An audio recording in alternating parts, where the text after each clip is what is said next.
வருட வருடம் முரண்பாடுகள் கைதுகள் என்பன ஏற்படாமல் இறந்து போன கொல்லப்பட்ட தமது உறவுகளை நினைத்து நினைவேந்தல்களை வீடுகளிலோ பொது தளங்களிலோ நடத்துவதற்கு உள்ள உரிமையை இலங்கையில் வாழக்கூடிய தமிழ் மக்களுக்கு உறுதிப்படுத்த சர்வதேச சமூகம் தவறிவிட்டது நினைக்கின்றேன்.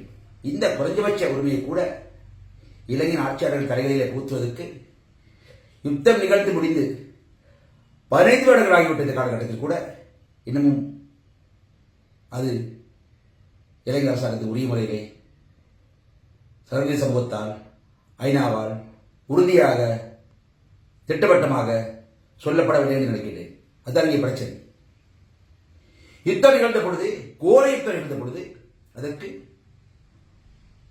சர்வதேச சமூகம் உலகம் அனைத்திரண்டு அன்றைய இலங்கை அரசாங்கத்துக்கு உண்மையான ஒத்துழைப்புகளை வழங்கிய பொழுது அவர்கள் மறுபக்கம் திரும்பி தமிழ் மக்கள் ஒன்று சொன்னார்கள். என்ன சொன்னார்கள்? யுத்தம் முடியட்டும், உங்களுக்கு நாங்கள் அரசியல் தீர்வு பெற்று தருவோம், பொறுப்புகளை விட்டு தருவோம் என்று சொன்னார்கள். தமிழ் மக்கள் பிரதிகளிடம் சொன்னார்கள், கட்சிகளிடம் சொன்னார்கள். அது மட்டுமல்ல, அந்த காலகட்டத்திலே யுத்தம் முடிந்த பிறகு வந்த அரசாங்கத்திலே தேசிய ஒருமைப்பாடு அமைச்சராக இருந்த என்னை இலங்கை வந்து போன அனைத்து ஐநா மற்றும் சர்வதேச அமைச்சர்கள் பிரதிநிதிகள் எல்லோருமே கண்டு பேசி போனார்கள். அது மட்டுமல்ல, இலங்கையில் இருக்கக்கூடிய குழுவில் செயல்படக்கூடிய ராஜதந்திர தந்திரிகள் அனைவருமே கூட என்னை பலவர் சந்தித்திருக்கிறார்கள். எல்லோரும் என்ன சொன்னார்கள்? அதே சொன்னார்கள், அரசியல் வருகிறது, பொறுப்புகள் வருகிறது, நியாயம் கிடைக்கிறது என்று சொன்னார்கள். எங்கே நியாயம் என்று பார்த்தால் அரசு தீர்வும் இல்லை, பொறுப்புகளும் இல்லை. அரசியல் தீர்வு என்பது 13 ஒரு விஷயத்தை தங்கி நிற்கிறது. அது கூட கிடையாது. மகர சபையும் இல்லை. பொறுப்புகளுக்காக வருடா வருடம் எங்கள் மக்கள் பிரதிகள், சிவில் சமூக பிரதிகள் ஜெனிவா போய் வருவார்கள். ஒரு மத வழிபாடு போல, ஒரு கோயில்கள் சென்று வருவதை போல, திருவிழாக்களை போல ஜெனிவா திருவிழாவுக்கு போய் வருவார்கள். ஆனால் போய் வருகிறார்கள், தீர்மானத்துக்கு தீர்மானம், ஆனால் தீர்வு இல்லை. அது ஒரு மெருக்க பார்க்கின்ற இந்த குறைந்தபட்ச உரிமை இறந்து போன தங்கள் உறவுகளை நினைந்து தங்கள் வீடுகளிலே கூட நினைவேந்தல் நடத்துவதற்கான உரிமையை இலங்கை அரசாங்கம், இலங்கை போலீஸ் மறுக்கிறது. புள்ளிகள் தடை செய்யப்பட்ட இயக்கம் சட்டம், அது எங்களுக்கு தெரியும். புள்ளிகள் சின்னங்கள் பயன்படுத்தாமல் தங்கள் பிள்ளைகளை, தாய்மார்கள், தகப்பன்மார்கள்,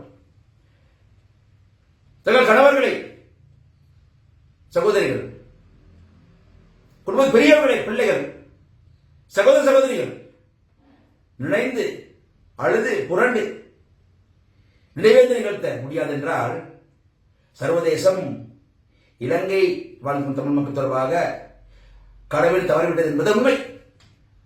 இதை நான் எனது சமூக ஊடக தளங்களில் ஆங்கிலத்திலே பகிரங்க சொல்வதை கேட்டு இலங்கையில் கூடிய பிரபலமான ஒரு மேற்கு நாட்டு ராஜதந்திரி மனவருத்தம் அடைந்துள்ளார், தான் மனவருத்தம் அடைந்துள்ளேன் என்று சொல்லி எனக்கு செய்தி அனுப்பியிருக்கிறார். அதே நான் மனவருத்தம் அடைகிறேன். ஆனால் நான் சொன்னதுதான் உண்மையதுதான். அது மட்டுமல்ல, கொழும்பு மேற்கு நாடுகள் ராஜதந்திரிகள் சந்திப்பில் போது கூட எழுதின கருத்து பேசப்பட்டதாக அறிகிறேன்.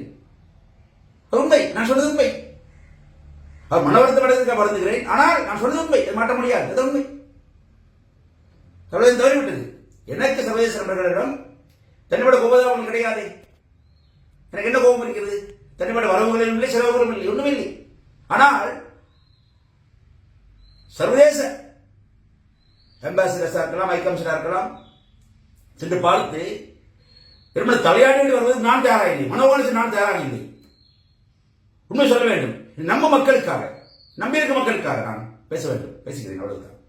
ஆகவே எனது இந்த கருத்தாவது அவர் மத்தியிலே ஒரு கிளேசத்தை ஏற்படுத்தி அது மூலமாகவாவது இலங்கையில் வாழ்ந்த தமிழ் மக்கள் தொடர்பாக தாங்கள் அரசியல் தீர்வும் தரவில்லை, பொறுப்புக்குறவும் தரவில்லை. அது மட்டுமல்ல, 15 வருடங்கள் ஆகிவிட்டேன்.